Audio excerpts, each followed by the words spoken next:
Hey guys, welcome back to Andy's Dinosaur Reviews, and today we are back with another of these Earth Story releases, continuing on with the second half of these figures. This time we have the Arsinoitherium, and this one looks pretty cool, honestly. It doesn't look incredible, but anytime I can get a new prehistoric mammal, I'm very happy about it. So, again, the fact that Earth Story has just kind of burst onto the scene with so many super cool figures. Again, no real dinosaurs, although actually I did discover that I had filmed a review for a dinosaur from Earth Story quite a while back. It's a really weird sort of like Indominus Rex figure, and I didn't even remember. It's actually been sitting uploaded and everything. I just never posted it here on my channel for a while, so I'll have to get that out at some point.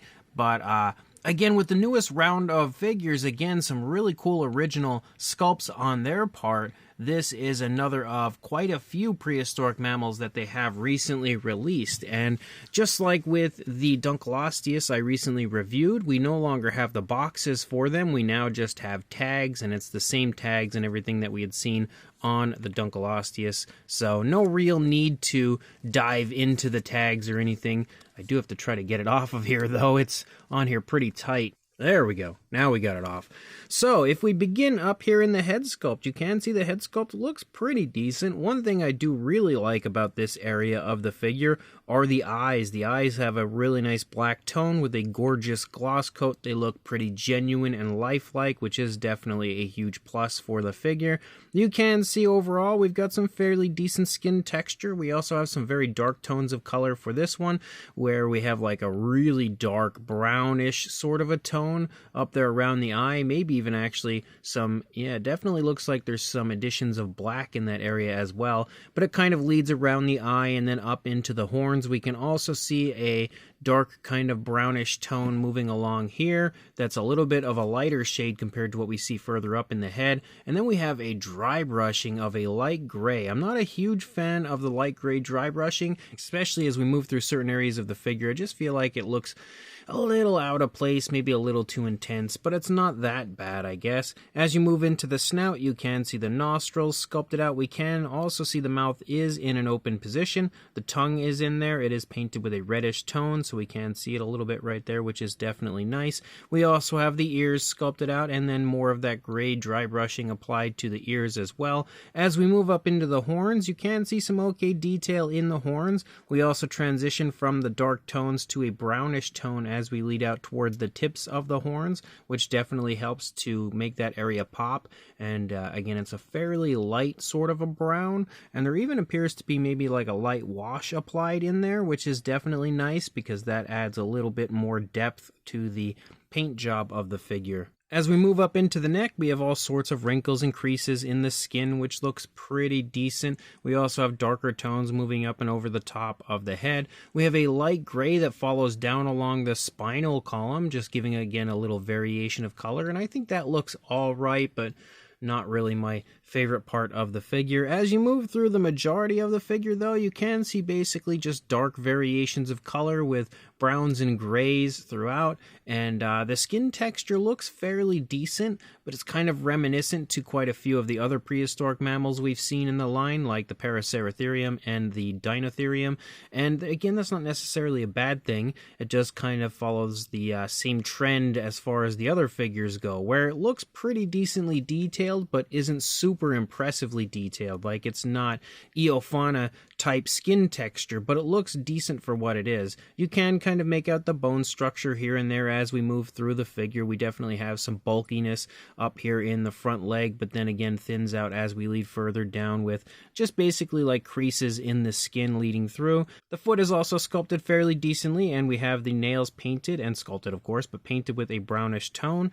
As we move back up into the stomach, you can see more of that dry brushing leading along through the course of the side of the stomach, but as you move down into the underside, you continue to basically see the dark tones of color that we have, mixtures of like dark browns and grayish tones through the majority of this one. As we lead back into the thigh, we can continue to see again that gray dry brushing where it kind of looks all right. Some areas it looks okay. I think it looks fairly decent here, but here it's just a little bit sloppy and a little bit out of place, but nothing on the figure I think looks bad. It just looks questionable. Like, it could have been a little bit better, but it looks all right for what it is. We can see the legs stretching out here as the animal is walking along, and we can also take note to the knee right there. Again, the same sort of paintwork for the nails. The foot sculpt also looks pretty decent. As we move back here into the back, we do have a tail sticking out with a little section of fur out here on the end of the tail. As we move over here to this side, you can see that it looks pretty close to the same. The head is kind of down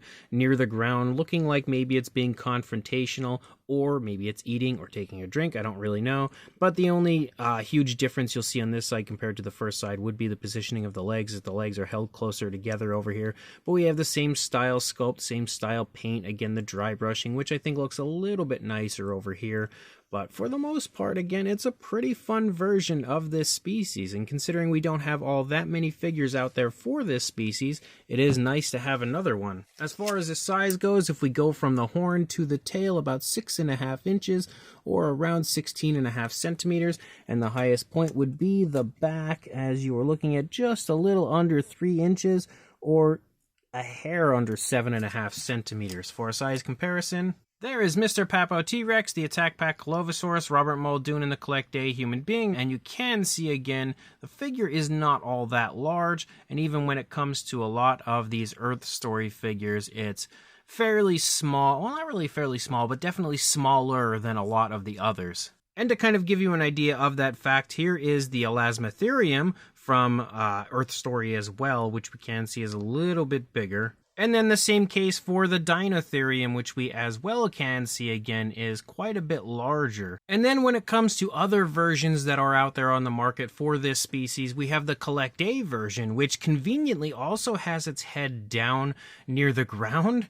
And looking at the two next to each other, they actually look pretty cool. They almost look like they honestly go into a diorama with each other, like maybe they're kind of threatening each other and putting on a defensive display of some kind. They're also extremely similar in size, which we can definitely see again. Size-wise, they are just about the same. And since I don't really have any other figures, I believe, of this species currently, or at least nothing that I can think of off the top of my head, I also wanted to bring in one random with the Collect Day Deluxe Dimetrodon, because it is a figure that I use quite often for comparisons to kind of help give you one final idea of the size of this release.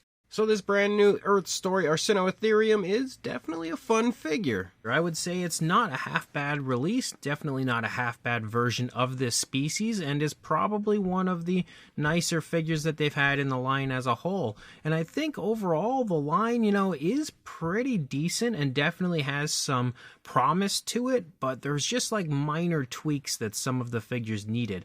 However, with this one, I would say overall they did a fairly decent job as far as most aspects of it. Like the sculpt definitely looks pretty decent. The skin texture looks all right. Again, not incredible, but definitely good for what it is. It also has a pretty cool pose, and I like the fact that, again, it kind of matches right in there with the Collect Day version. That's pretty fun.